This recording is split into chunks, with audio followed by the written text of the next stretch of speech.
This newscast is brought to you by Qberg, Pittsburgh's source for LGBTQ plus news and community information. Learn more about Qberg by visiting their website, qberg.com. That's QBURGH.com.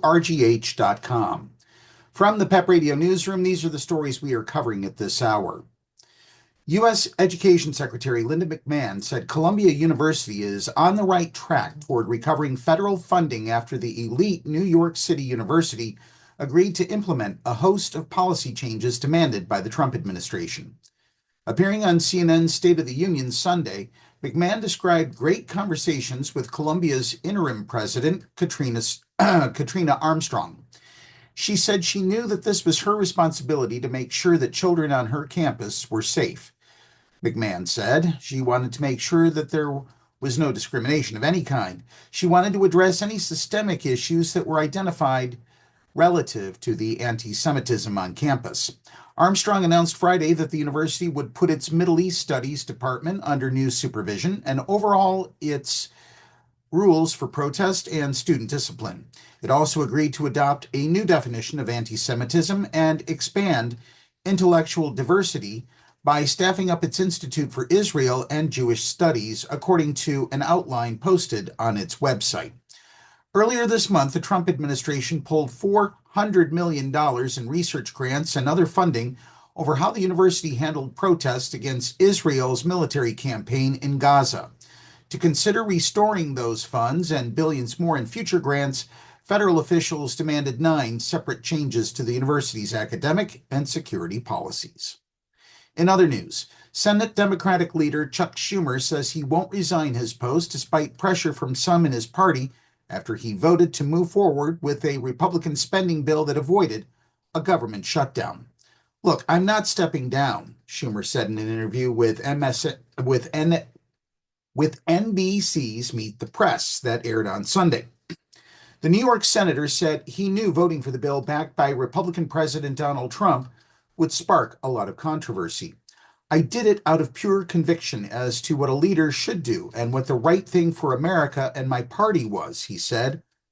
People disagree. Democrats last week were confronted with 2 painful options: allowing passage of a bill they believe gave Trump vast discretion on spending decisions, or letting funding lapse. After Schumer said he'd vote to advance the spending measure, 10 Democrats supported breaking the party's filibuster and allowing the bill to pass. The uproar prompted Schumer last week to postpone his book tour amid a series of planned progressive demonstrations. Schumer isn't up for re-election until 2028. He told NBC that the spending bill that funds the government through September was certainly bad, but he argued that not voting to provide the funding would have been 15 or 20 times worse. He called his action a vote of principle, arguing that sometimes when you're a leader, you have to do things to avoid a real danger that might come down the curve. And finally, this news from Denmark. The Danish Foreign Ministry has changed its U.S. travel advisory for transgender people, following other European countries such as Germany and Finland, who suggest they may face difficulties when trying to enter the United States.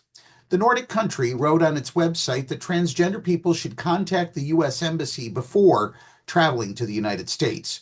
When applying for an ESTA or visa to the United States, there are 2 gender designations to choose from, male or female, the Danish travel advisory stated in an update on Friday. If you have the gender designation X in your passport or you have changed your gender, it is recommended that you contact the U.S. Embassy prior to travel for guidance on how to proceed, the ministry advised. While the travel advisory does not explicitly mention the new U.S. administration, it comes only weeks after President Donald Trump signed an executive order calling for the federal government to define sex as only male or female, and for that to be reflected on official documents such as passports and policies such as federal prison assignments. That's the news at this hour.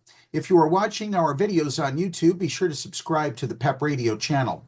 Now back to more music on PEP Radio.